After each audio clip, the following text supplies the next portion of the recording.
the Looking Back series. I'm Mary Ann Pleva. Today we will be talking about one of Deep River's most prominent residents, former slave Billy Winters, and his perilous journey to get to Deep River.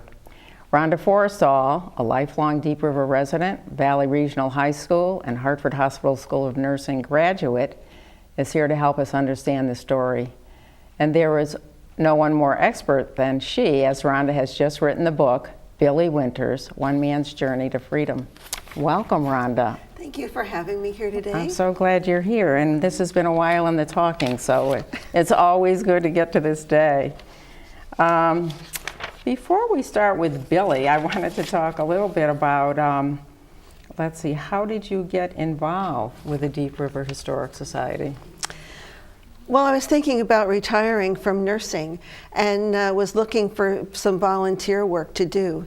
Jeff Hostetler was very quick to say, I have a position for you. And I began here in the fall of 2012.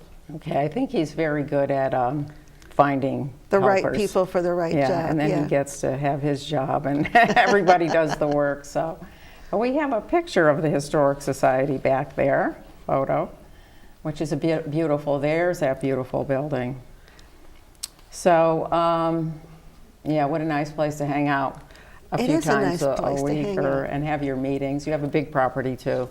We do. You have like 2 acres or is it more? No, more like 15 acres. 15 acres and there's a side of it. 15, wow. Yeah. And in the back you have the glass. The carriage house and the bleach house. Yeah, which is really nice because that's like the only one left, isn't it? Right, yes, in North America.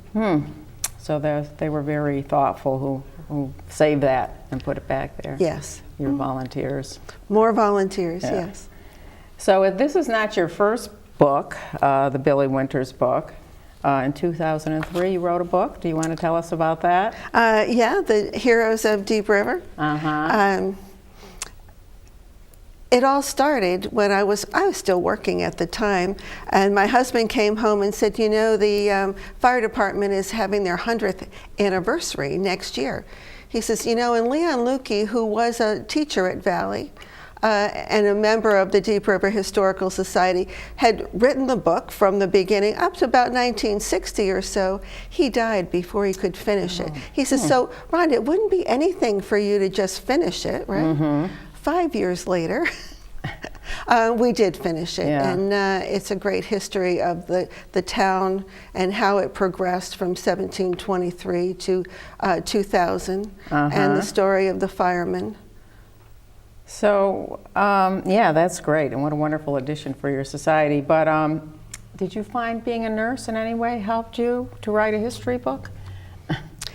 You know, it was my head nurse who said, you know, you've got to set goals, annual goals for yourself, and what do you want to do? Where do you want to take your career? And I had started Career Day at the Shoreline Clinic in Essex for high school seniors, and you know, do you really want to get into medicine, you know, and the different avenues that are available to kids these days. And then I started writing about that, and so I was published in several nursing journals and the Journal of Emergency Medicine.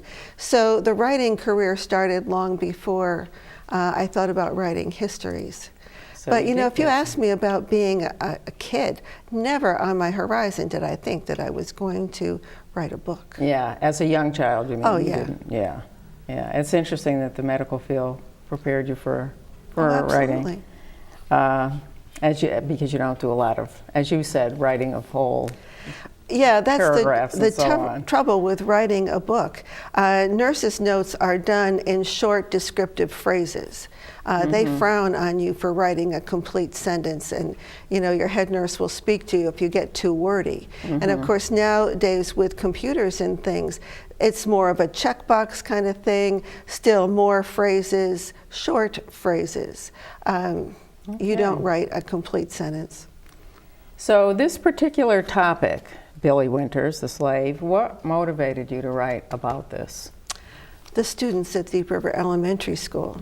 Every year we do a program for the 4th graders at Deep River Elementary School, and the Underground Railroad and Billy Winters is always part of that. And we don't have anything definitive. You know, you've got a paper here, a newspaper clipping here. I thought it was time to put all of that together in one place so that the children could access it. Well, it was a great idea, obviously, and it's been getting rave reviews, I assume. Yeah. Yeah. So we should get to the story of Billy Winters, otherwise known as Daniel Fisher, right? We do have the book. I think he showed the book. There we go. So when was he born and where was he born? He was born in Westmoreland County, Virginia, on a tobacco plantation owned by the Cox family. We think that he was born about 1828. It was such an insignificant thing that no one recorded that date. So even Billy didn't know for sure, but approximately. And you know, so he was the oldest of 5 brothers and 2 sisters. Okay. And I guess as a young man, he was at some point sold to another farm in He was South about Carolina. 20 years old when they sold him.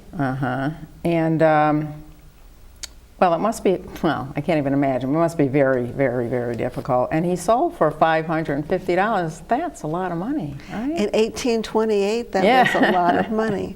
But young black males that could work in the fields did command a lot of money. And his owner was in financial trouble.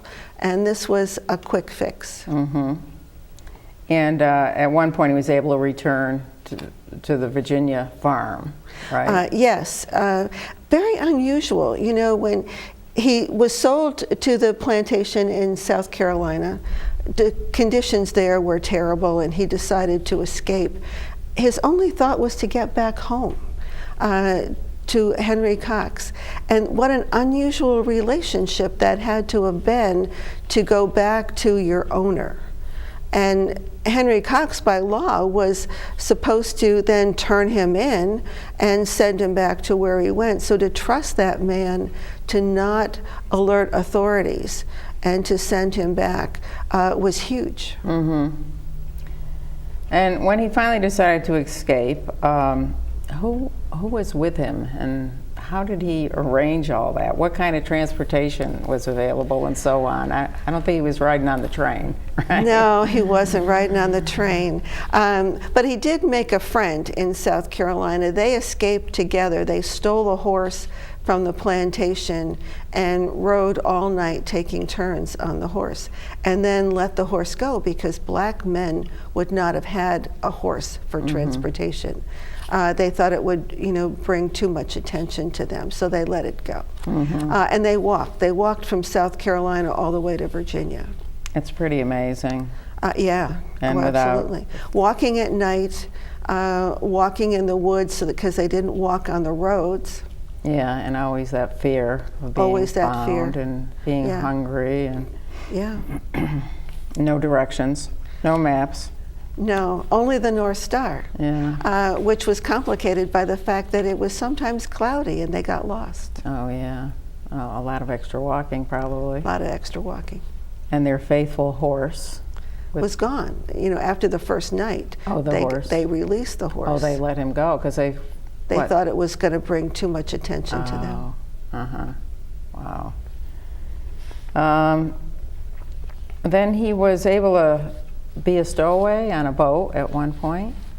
Yes, you know, he got back to Henry Cox in Virginia, his home, and Henry couldn't help him. He said, I can't afford to buy you back.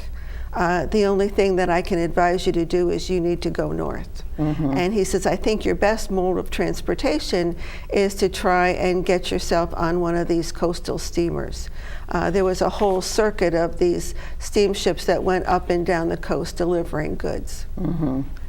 It took 3 months for him to find the steamer. They had a variable schedule, so it wasn't like they came on a weekly basis. And so he needed to wait. He probably could have walked to Connecticut in those 3 months. But Yeah, I wonder what he was doing because he was still hiding. I mean, he that was. must have They been- dug caves. They had 3 caves that they dug in the woods, and they would rotate sites so that no one would, notice where they were. So he was with other slaves? He was with one, that same man, fellow, that yeah, same man. yeah. He never revealed his name. It was a matter of his safety to not tell who this person was. But eventually he was able to stow away successfully and got to New Haven. Washington, D.C. Or why did I say New Haven? Well, because eventually my note said New Haven. Okay. Eventually he arrived there. They followed the railroad tracks from Washington, D.C. to Baltimore. And then they walked from Baltimore to Philadelphia. And finally, they really had help. The Society of Friends was there. And that's where they first met people from the Underground Railroad who would help them. And then he did get to New Haven area. He got to New York City, and then by steamer to New Haven. And then he walked from New Haven to Deep River. Okay, and the Tontine Hotel, is that how it's said? Tontine, I think. Okay. That's a funny story. There's a picture of it. That's the Tontine Hotel, okay. Yes. This was on the corner of Chapel and Church Streets in New Haven, and no longer standing. But Billy was met at the docks in New Haven and brought to this place. And we don't know a whole lot about it yet, but there was 117 owners. And our suspicion is that this was a venture of the Society of Friends. And so he was brought there, he was given food, he was given warm clothing, because we're talking about winter. Yeah. And then he left there and walked the rest of the way. Well, it's quite an adventure. We're going to take a short break, and I think we're going to have a little public service announcement about what public access television is. So we'll be back in a moment. Don't go away.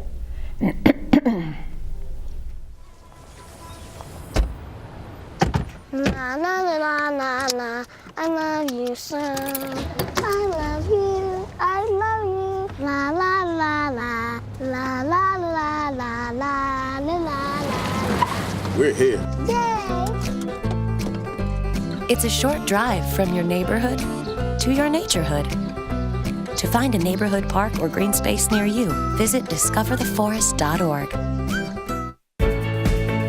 Every day, the people in our community rally in support of United Way as we strive together to make a big impact to change lives in Middlesex County.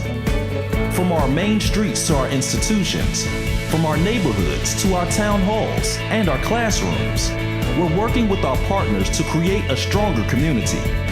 It's an inspiring effort, and we invite you to join us. Volunteer, donate, live united. We're on the second page. Oh, we're back. That's always very fast. So we're talking about the slave that lived in Deep River for a long, long time, Billy Winter, and the book that Rhonda, who's here with me today, wrote. And we're partway through the story. So that's it if you just joined us. So how did he, what I wonder is once he did get to Deep River, tell me how that all happened, and then he was directed to a certain person, or he was told to see somebody. He was told in New Haven to see George Reed of Deep River or Judge Warner of Chester. So he had those two names in his head, and he started walking.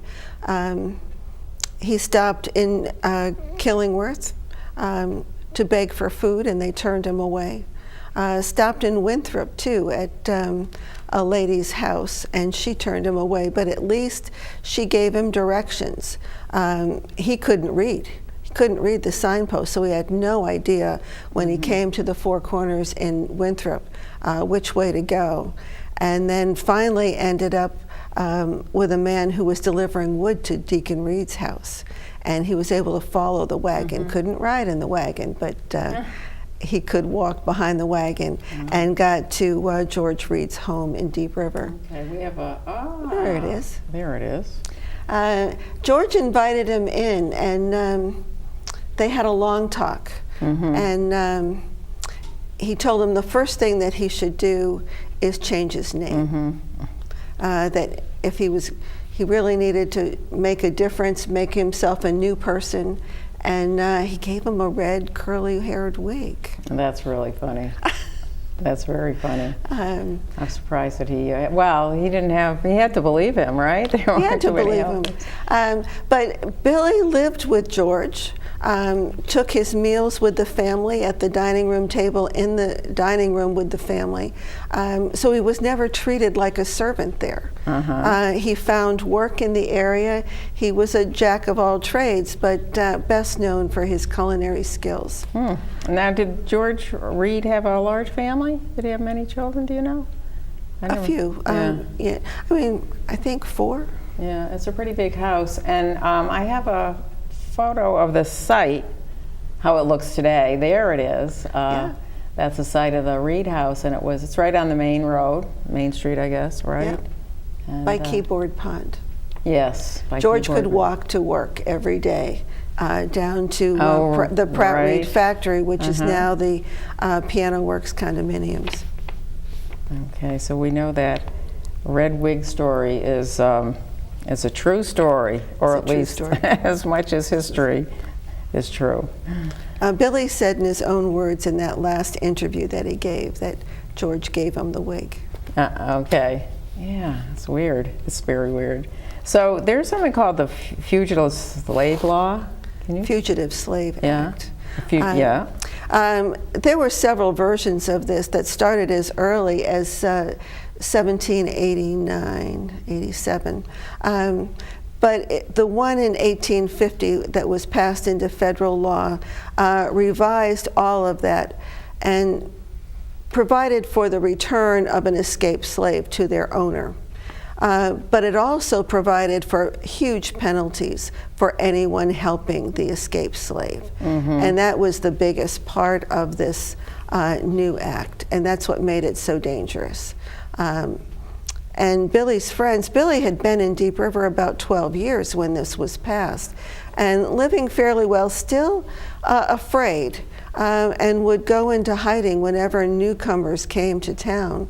But his friends had said to him, you really need to go. And I think that, while he didn't say, they had a friend in New Bedford, and New Bedford was a sanctuary city. And they arranged for him to go there to stay with Alicia Thornton. Now, Alicia Thornton was a pharmacist and a prominent businessman in New Bedford. He was not a part of any abolitionist family, but he was part of the Friends Society. I see. And Billy was the only slave that we know of that stayed with him. So until the time that he left for New Bedford, he was staying with George Reed in his home? Or- No, oh, after he earned enough money, he built his own home. And just before he left, he built his home on Winter Avenue. This is the house in New Bedford. This right. is Alicia Thornton's house. And thankfully we have this because Alicia Maluzzo of Deep River drew this sketch for us. She put this together from photographs of the demolition of this house. Oh, boy. And tried to reconstruct it for us for the book. So how long was he in Deep River? He arrived about 1829. He left in 1850-51 to go to New Bedford. He stayed there until 1863 and the passage of the Emancipation Proclamation. So he came back to Deep River to his home on Winter Avenue and lived until 1900. And he was obviously safe there now, at last, right? At last, safe at last. And now in New Bedford, they did something recently, and I think you saw it, didn't you? That was very exciting for us. The New Bedford Preservation Society partnered with the Boston School of Architecture, and they're trying to save these homes that housed these emancipated slaves during this time period. So they couldn't save Alicia Thornton's house, but they have saved a number of others. And the Boston School of Architecture did some photographs and did a wonderful exhibit that was in Boston from November of last year till January of this year. and we went up to visit that. But we supplied them photos of Billy. So the ones that you saw today on screen were there, courtesy of the Deep River Historical Society. So we were quite proud to be involved in all of that. Right, yeah, it must have been very exciting to see all that. We have a street sign of Winters Avenue, where they named the street after him. They named the street There it after is. him. And a picture of his home. Yeah. There it is. Which is still standing. Yeah. And we have another great, I think he's on High Street. So once he was free and safe, he really kind of blossomed, right, with his own career. He did. You know, he experimented with growing cotton and tobacco in Connecticut.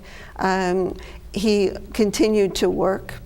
He worked at the Pease House in Old Saybrook as a cook for a number of years, and did his own catering. We have an article from the New Era newspaper that said that he catered the wedding of Bernie Southworth and Fanny Shortland. And of course, those are the people who had the Southworth House, had the Deep River Historical Society, now lives. The Stone House, right? Yeah. Yeah. Wow. Now, where was the Pease House In restaurant? in Old Saybrook. What area? Is it still Down by is there the a water. building still there? No. By the Point Inn, Saybrook Point? Yeah, Inn somewhere in area? that general area. Okay. Okay. Let's see. Do we have? Oh, we have another sign. Oh, the sign on Winter Street. Yes. Ah, that's it. Yeah, I was driving by there one day and I was like fascinated to see that right on that Yes, building is for yeah. sale, and the Yeah. person behind me was very unhappy about that. It took me a while to read it, but.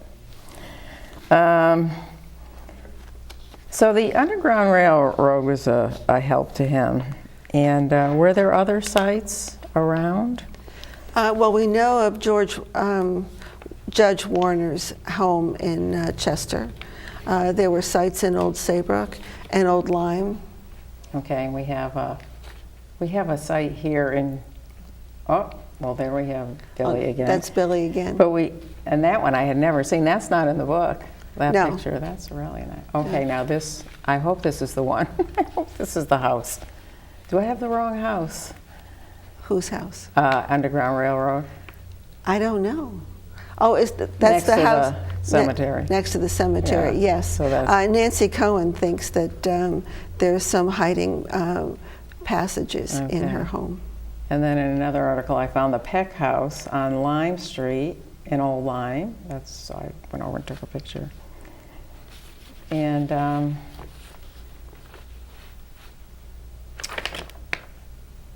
so we have also, we have the photos of the Redfield Inn. So, yeah, I think okay. So the just tell me center about part that. of this structure is the Redfield Inn. To the right, you see the Eli home, and to the left, you see the Eli carriage shed. The Eli home is still standing, and this is at the 81 Circle in Killingworth. So behind the Killingworth Inn, which everybody thinks of is this, you'll see the Eli house. So it's up on the hill, and it was the only structure at the time, so he was drawn there. And it's just a private residence? It's a private residence, yes. Yeah. Oh, there's the... There's the Redfield Inn, Yeah, part of that. the middle of it. So, let's see, can you tell me a little bit more about some of the other things that he did besides farming? And then he brought family too? He did. After the Emancipation Proclamation was signed, he tried to reach out to his family in Virginia. And he was able to find his sister Nancy. She had been sold to the plantation next to his in Westmoreland County. And she had married, she had 2 children, and he convinced them to come. So Nancy and George Beale and their children, Sarah and Daniel, came. He found housing for them on Union Street, I think. And he found employment for George in the lumber company. in town. Unfortunately, Nancy died young, and George remarried and had 3 more children. Stephen Beale was part of that second family, and Stephen, of course, became part of the volunteer firemen in town and worked for Pratt Reed. And there's many photos of him hauling ivory tusks from the Deep River Landing up to Pratt Reed on Main Street. And was he active in his church? He was pretty religious, Billy was wasn't he? very active in Yeah. his church, and I think that was a huge influence of George Reed. You know, That's George right. George Reed was very influential in bringing the Baptist Church to Deep River. Okay. And, you And the know, Baptist church was located? next to the elementary school, still there. It's still there, okay. Yes. It's stone? It's like Yes. gray stone? Yes. Okay. Yeah, that gray stone building. Oh, pretty building. So, boy, he was very influential. He really made his way and found his life up here and was an asset to the whole community. Absolutely. He taught himself how to read and write, became a businessman. His obituary said that he was a prominent man in town. And so where, he's buried in town? He's buried at Fountain Hill. Okay. Yep. And You have a picture of his tombstone, I I think. do. Yeah, well, Maybe we it's have- coming. it's coming. It says at rest at last. oh yeah, he had a busy life. He had a tough life, didn't he? But then at the end, it was Yeah. good. It was good. And I think it's important to say that, you know, there's Fountain Hill Cemetery covers almost 50 acres, and Wow. it's divided into different sections, but there is not an African American section. There's African Americans are scattered all over the cemetery. He is buried next to a fisher, we think is part of his family, but the Beals are there and some of his neighbors. So there's a cluster of African American graves in that section, but not specifically for them. Okay. So let's talk a little bit about George Reed, because he was such a prominent businessman here. And as you pointed out, we showed his house, Yeah. that he worked at the Piano Works. I mean, he owned the Piano Works, where the Piano Works condos are now. So he was, let's see, what do we have? Okay, there's a Piano Works. And then when we talk about George, we have a few other pictures. But he was sympathetic to the plight of the slaves here, but on the other part of the world, he was actually, his business, they were using slaves to transport ivory, and it wasn't a very good life for those slaves. So how much did he know about what was going on? There's no documentation to let us know, you know, how much he knew. There's nothing to tell us, you know, what he really knew. E.D. Moore, his book that came out, Ivory, the Scourge of Africa, came out well after George's death. So we don't know what he knew. We do know that he was actively involved in the Underground Railroad. We know how well he took care of Billy and others that passed through his care. We don't know. And he was prominent in his church. He was a deacon. He was a deacon in his church. Yeah. You know, he's the father of Deep River. The Baptist church was started in his parlor.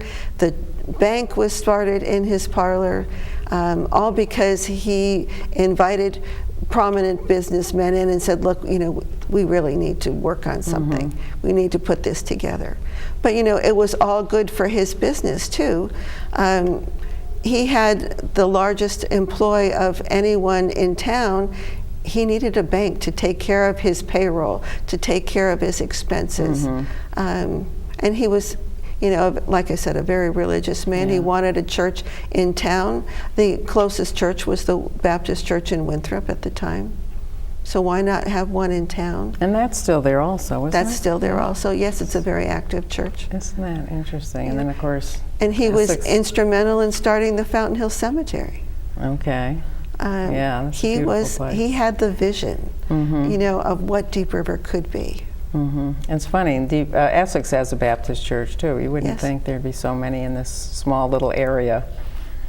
But we have a, let's see, a sign also. I don't know if you showed it. That's on the tavern, I guess. Now, this is our bleach house. Yeah, the Ivoryton Tavern. Okay, maybe you already showed that sign. Ah, there it is. So that's more talking about the history of the town and the Reed, the Reed Company. Who was his partner when he was over in that? I think he moved around Phineas a little bit. Pratt. Okay, yeah. And Phineas Pratt was the one who designed the machine that cut the ivory into such very fine slabs. Without that, they wouldn't be where they are.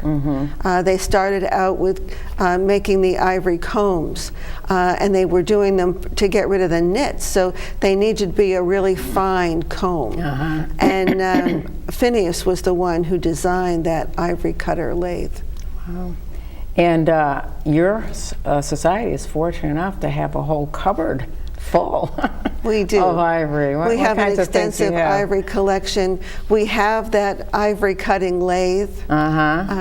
We have the bleach house out and back. Right. George used to keep a journal with the hours of daylight because you needed, I forget, 21 days of daylight to bleach the ivory keys, and he would keep track of the hours of daylight every day.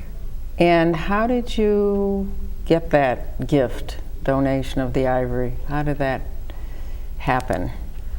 I'm not sure of all the details.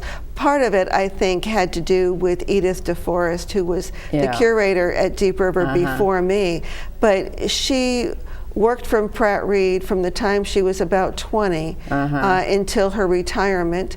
She was also the curator of the Pratt Reed Museum until they decided to send parts of it to the Smithsonian in Washington, D.C. And she said, well, not all of this should go. Some of this should stay here. And then I think she came with it to the Deep River Historical Society. She was so insightful, so that's wonderful. Oh, absolutely. And she was curator for how long? I don't know. I'm just wondering how many years you have to go, Rhonda. Oh. To fill I her know shoes. she stopped working in 2009, but I don't know how long she I was remember there. hearing that name for a long time. Yes. Your people on the board seem to stay a while, like your president, Jeff. He's president for life. He's Okay. always said that. I think he's been president at least 20 years. Yeah. Oh, yeah, I think more. Oh, yeah. But he does a good job, and he gets does. good people. He selects them. So we just have a few more questions. I'm wondering, David Ruggles is part of the book that you have David part of. Ruggles So was tell a me. big surprise at this story. I had never heard of him before.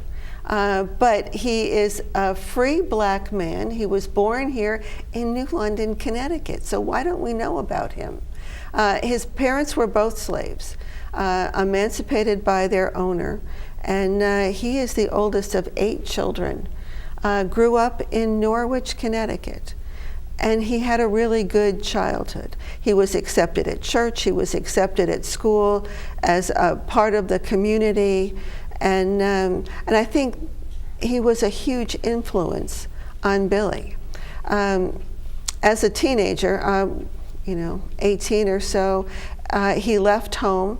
He was a seafarer at first because he thought that that would be a good way to help slaves, self-emancipated slaves, find their way up here, and that would be a way that he could help.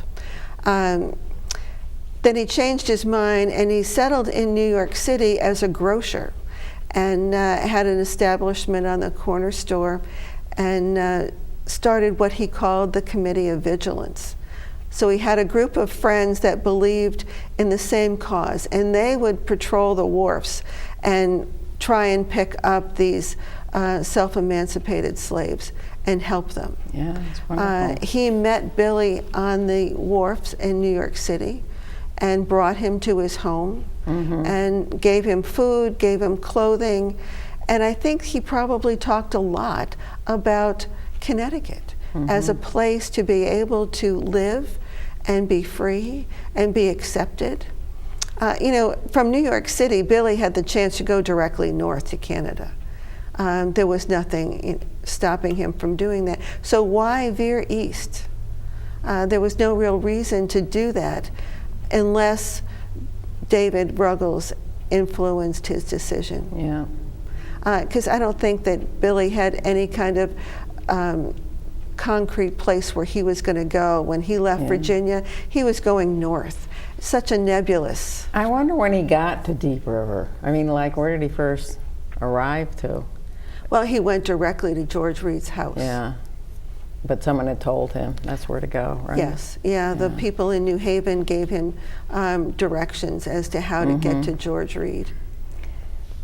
So I guess fortunately for all of us, and for you with writing the book, at one point the New Era newspaper did a story.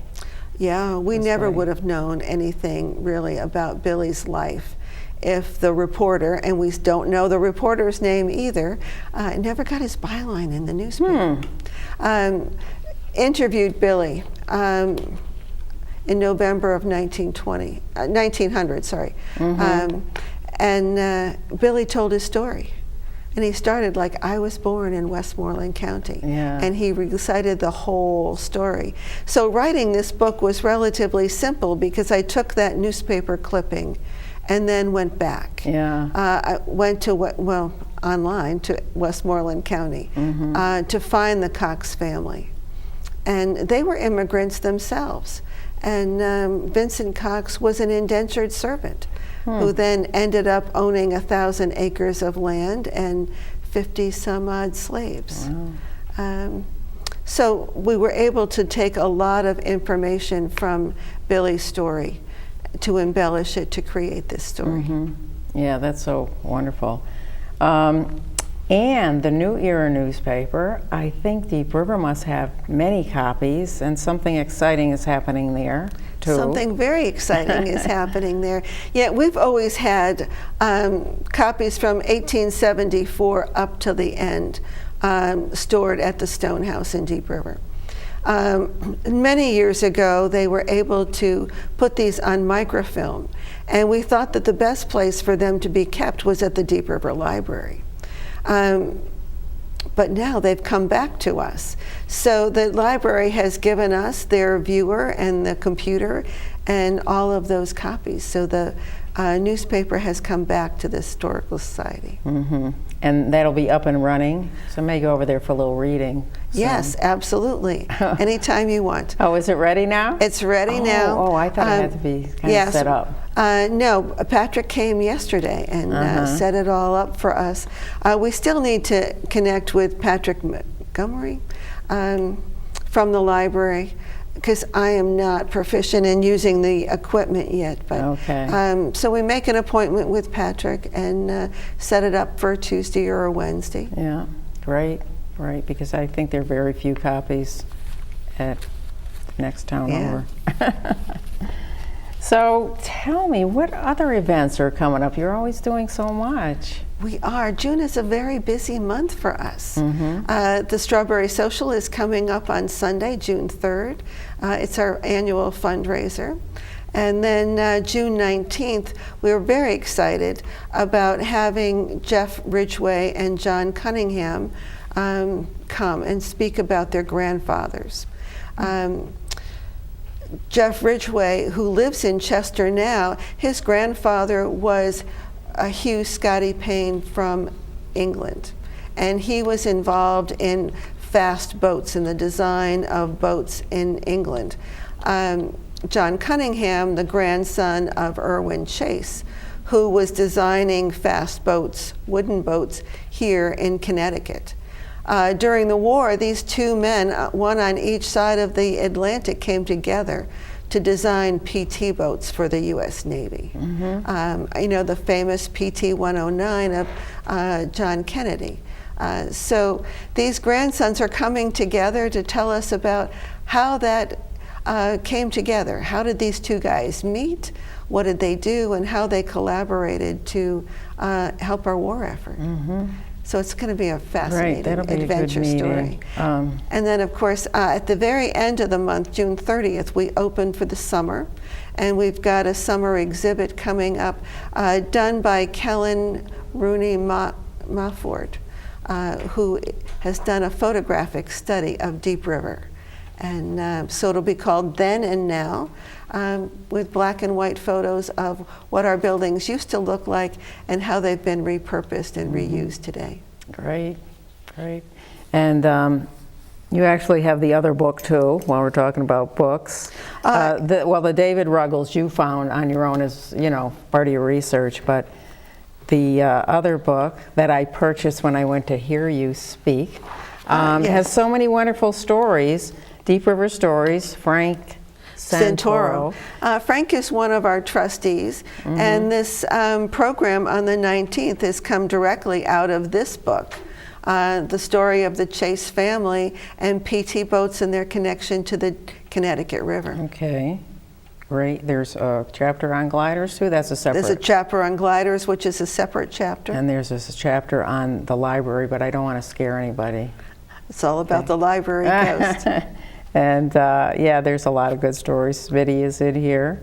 And and surgeon Kristen Zarfos is also in there, which Yes, absolutely. So we have a lot of wonderful, famous people that were there and still are there. So I think we're kind of running out of time. Is there one more? Oh, actually, we have another minute or so. Do you want to tell me anything else about your historical society? No, I want to tell you where you can find these books. Okay. For sale. Celebrations in Deep River Hardware will carry the Billy Winters book as well as the Deep River Stories. And Sage at Anchor and Compass carries the Deep River Fire Department book. And of Okay. course, all of them are available at the Stonehouse. Okay. And you brought today two of your other active volunteers. My active volunteers, Who are Kathy out is my here. right-hand man. We're out here She's giving us been signals. she's been at the society far longer than me, so she's been helping to guide me on my path while I was there. Wonderful. And her husband is with us today. Yeah. A big help He's a to big us. help, very big help. Absolutely. And he has a steady hand out there for us. So I'm going to say that this concludes our program. So thank you, and I hope you've enjoyed it and learned from it. If you have any thoughts on other guests or other topics for the show, please email me at conteza@gmail.com, Contezza. And I want to thank our crew today, Kathleen Schultz and Dennis Schultz, Bill Cook, Al Mankovich, Christy Kaminsky, of course, Chris Morgan, our Access Coordinator. Special thanks to the Deep River Historic Society, and a very special thanks to Rhonda Borsall, Curator of the Deep River Historical Society. For the Looking Back series, I'm Mary Ann Pleva. Thanks for watching.